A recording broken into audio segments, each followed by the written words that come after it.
Nah, ini seperti data yang kemarin saya contohkan teman-teman, ya, bahwa untuk mengukur kepuasan kerja ada indikator pekerjaan itu sendiri, keberhasilan yang diraih, kesempatan bertumbuh, kemudian kemajuan dalam karir, dan pengakuan dari orang lain. Nah, di sini untuk mengukur kepuasan kerja, di sini ada 5 indikator yang disimbolkan dengan X1 sampai X5. Nah, kemudian dari data ini kita mau menguji nih, apakah kelima indikator ini benar-benar mengukur kepuasan kerja atau tidak. Nah, ini nanti kita uji validitasnya. Dan kemudian apakah ukuran ini ukuran untuk mengukur kepuasan kerja ini bisa menghasilkan hasil yang konsisten atau reliabel atau tidak? Nah, kita nanti akan melakukan uji reliabilitas. Nah, kemudian teman-teman bisa melihat kan ya datanya ya? Bisa, Bu. Bisa, Bu. Nah, ini datanya. Kemudian kita akan coba masukkan ke SPSS. Oke, ini saya share ini aja, screen aja ya. Oke, saya buka SPSS-nya. Bisa terlihat teman-teman? Bisa, Bu. Bisa, Bu.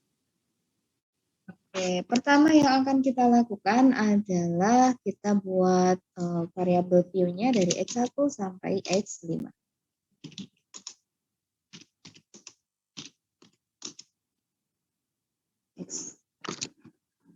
X1, 2, 3.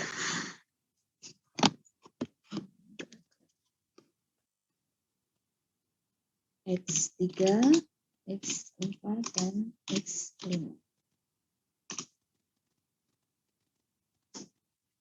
Dan kemudian kita langsung masukkan aja datanya dari Excel tadi.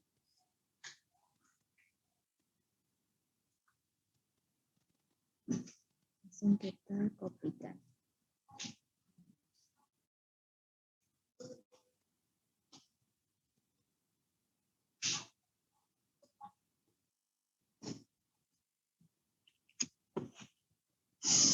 Nah, sudah masuk teman-teman ya, di sini datanya sudah terinput semua. Sekarang tinggal kita uji dengan cara yang pertama adalah validitas dulu dengan cara analyze. Kemudian kita pilih dimension reduction ya, analyze dimension reduction, terus klik faktor. Nah, kemudian kita masukkan semua indikator pengukurannya, kemudian masuk ke kotak dialog variabel, kemudian kita set atur koefisien KMO anti-image. Yang penting dari sini adalah KMO dan Barlow test dan anti-image, teman-teman. Ya, yang kita pilih adalah KMO, anti-image, dan koefisien di sini. Kemudian kita klik continue. Coba kita buka extraction. Nah, di rotation kita pilih Varimax ya. Nah, ini rotation Varimax, kemudian klik continue. Kemudian ini enggak usah, jadi cuma deskriptif sama rotation ya. Kalau sudah langsung kita klik aja, klik OK. Nah, di sini sudah muncul datanya. Ya.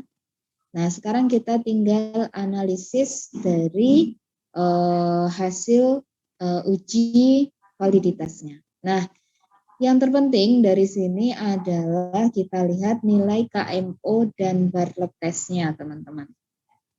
Ya. Nah, untuk nilai KMO syarat syarat untuk suatu data dikatakan valid, yang pertama adalah nilai KMO harus di atas 0,5. Nah, kita lihat di sini nilai KMO-nya di sini sudah di atas 0,5, artinya di sini nilainya sudah 0,7 ya, di atas 0,5. Kemudian syarat yang kedua adalah nilai signifikansi Bartlett test-nya harus di bawah 0,05. Nah, kalau kita lihat di sini nilai signifikansi untuk Bartlett test-nya adalah 0,0 yang artinya di sini nilai signifikansinya sudah di bawah 0,05. Ya, syaratnya Kaiser-Meyer-nya harus di atas 0,5, nilai signifikansi Bartlett-nya harus di bawah 0,05. Nah, kemudian setelah kita melihat atau observasi hasil KMO dan Bartlett test-nya, kemudian kita harus syarat yang ketiga adalah bahwa nilai korelasi antara variabel itu harus kuat atau nilainya harus di atas 0,5. Nah, yang kita lihat kalau di kotak atau di tabel anti-image di sini adalah yang anti-image correlation di sini. Ya, yang anti-image correlation. Jadi korelasi antara variabel antara indikator yang satu dengan yang lain itu harus kuat, yang ditandai dengan nilainya harus di atas 0,5. Nah, yang kita lihat itu adalah yang bertanda A, teman-teman. Ya, yang bertanda A.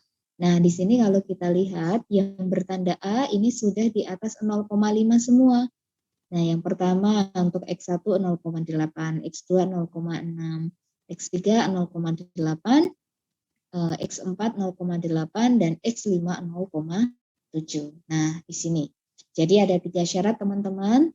Tadi ya, apakah data dikatakan valid atau tidak. Yang pertama, nilai KMO-nya harus di atas 0,5. Nilai signifikansi Bartlett test-nya harus di bawah 0,05. Dan nilai anti-image correlation untuk masing-masing variabel itu harus di atas 0,5. Yang kita lihat adalah yang bertanda A. Nah, uji validitas ini namanya adalah uji CFA, ya, CFA. Dan untuk menguji validitas itu memang harus menggunakan analisis faktor seperti ini, teman-teman. Jadi kalau misalnya teman-teman besok menggunakan beberapa penelitian itu menggunakan Pearson correlation. Nah, Pearson correlation itu hanya menguji korelasinya aja, jadi hanya sebagian ini saja. Sehingga tidak disarankan bagi teman-teman besok atau yang lain sebenarnya untuk menguji validitas hanya menggunakan Pearson correlation aja. Jadi harus kita uji CFA-nya, kita harus menguji CFA atau kita analisis faktor untuk mengetahui valid atau tidaknya suatu data. Jadi beberapa memang menggunakan Pearson correlation, tapi Pearson correlation hanya menguji yang ini saja. Sehingga tidak disarankan menggunakan Pearson correlation untuk menguji validitas. Nah, teman-teman, bagaimana kalau misalnya ada data yang tidak valid, teman-teman? Nah, kita lihat di sini, kalau misalnya datanya tidak valid, kita lihat per indikatornya di sini, teman-teman, yang nilainya A.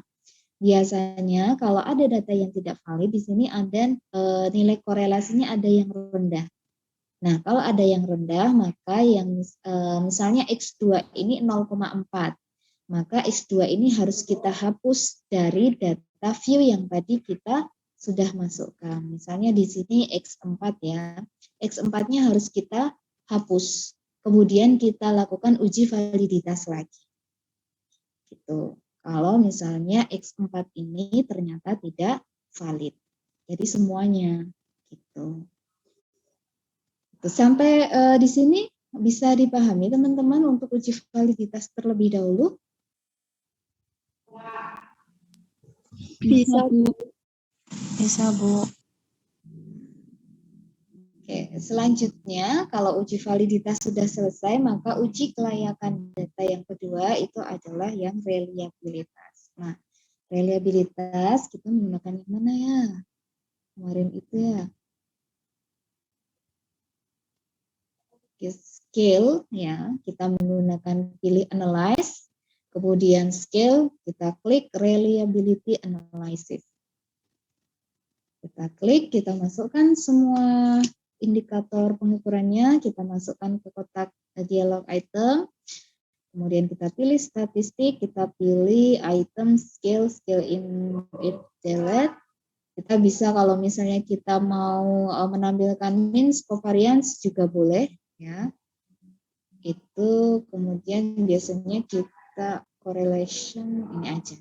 Yang penting itu adalah item skill dan skill if item delete. Ini teman-teman. Ini juga boleh deh. Coba kita lihat berapa nilai korelasi dan covariance-nya ya. Kalau sudah semua di apa yang kita inginkan itu sudah dipilih semua.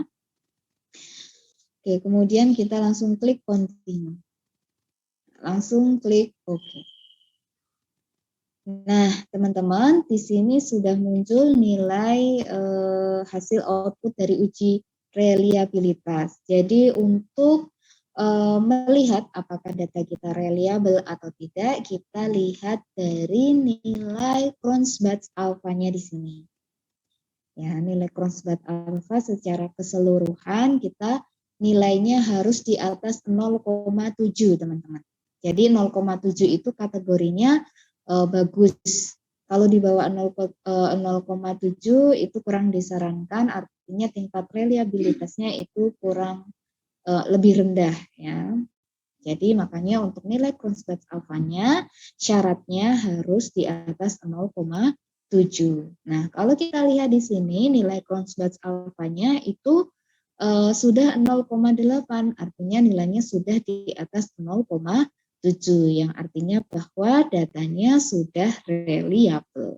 Nah, bagaimana kalau misalnya di sini nilainya di bawah 0,7, misalnya 0,6 ya, yang artinya bahwanya data tidak reliable. Nah, kita lihat ini adalah nilai total reliabilitas dari data yang sudah kita inputkan.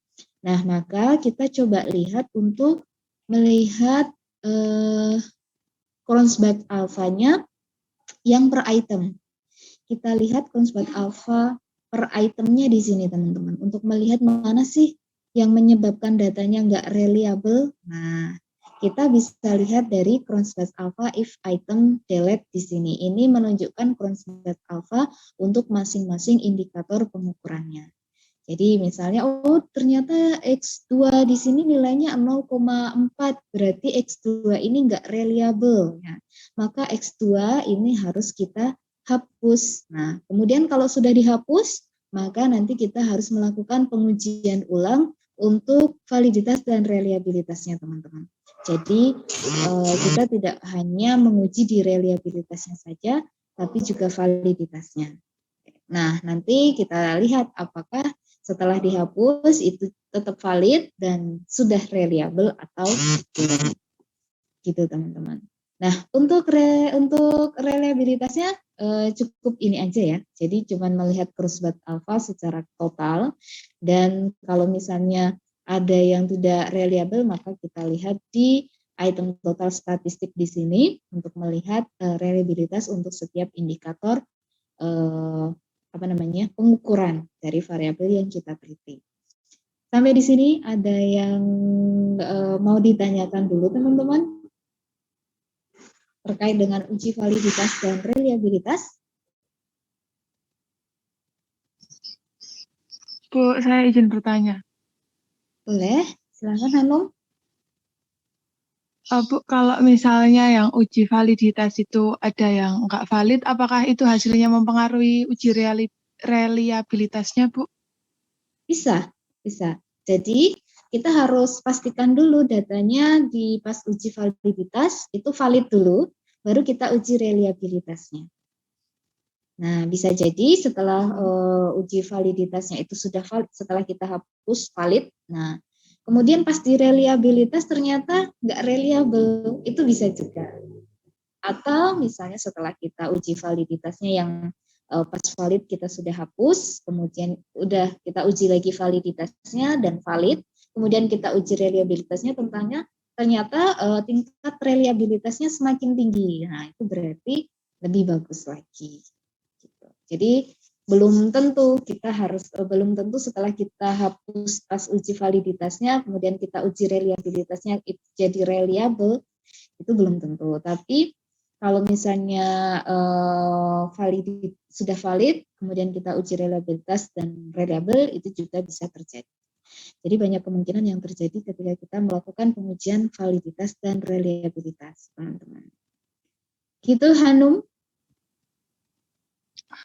Oh ya Bu, berarti kalau misalnya yang validitasnya udah valid, reliabilitasnya belum valid, yang diubah yang reliabilitasnya tuh Bu. Dihapus yang reliabilitasnya, tapi nanti tetap diuji lagi dari validitasnya ya, untuk memastikan bahwa Oh ya, data kita itu memang sudah valid. Gitu. baik Bu, terima kasih Bu Ita. Oke, sama-sama. Ada yang lain teman-teman? Terkait dengan validitas dan uji reliabilitas. Oke. Nah, teman-teman besok kalau melakukan penelitian dengan survei, silahkan menggunakan ini ya, metode analisis faktor dengan CFA, tapi jangan menggunakan Pearson correlation ya, karena Pearson correlation itu tidak disarankan. Oke, begitu teman-teman. Ada yang lain nggak? Yang mau ditanyakan terkait dengan ini? Terkait dengan uji validitas dan reliabilitas. Saya stop share kalau teman-teman tidak ada pertanyaan lagi terkait dengan output. Sepertinya tidak